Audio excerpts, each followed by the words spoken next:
Welcome back to 30 Days of Lightroom. We're here in Lightroom Classic, and we're going to talk about one of my favorite features of Lightroom, virtual copies.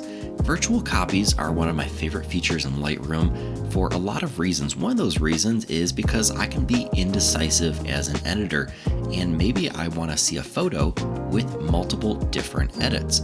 So let's take the photo we have up here. For example, this is a neon portrait that I took in Denver. I had a couple different ways that I wanted to see this photo process. So we went with kind of a blue and magenta look here, a little bit brighter than the other one. And for this one, we went with kind of what I call a neon noir type look. It's kind of dark and it definitely has a different mood from my virtual copy here. So why are virtual copies so special in Lightroom? The biggest reason is because they're not taking up a ton of hard drive space on your hard drive. Lightroom is literally just making a copy of the metadata instead of a copy of the file itself. So you may have a metadata file that's a couple of kilobytes versus a huge raw file that is going to be probably 20 or 30 megabytes.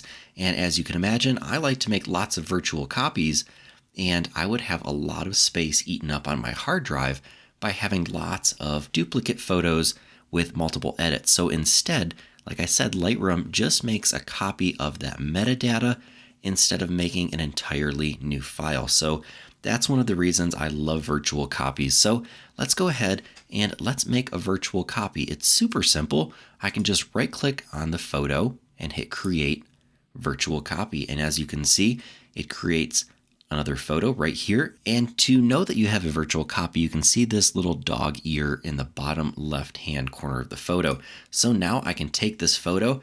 Maybe I want to see what it looks like in black and white. That's kind of dark and eerie. I really love the soft lighting. I love the way that looks in black and white. I can go ahead, I can edit this image however I like. I can add some more contrast. Maybe I make it even a little bit darker. Completely up to how you're going to edit your virtual copy, but you're not making any changes to your original, and you are not adding any extra space to your hard drive. That is why I absolutely love virtual copies, and I definitely recommend you give virtual copies a try in Lightroom Classic.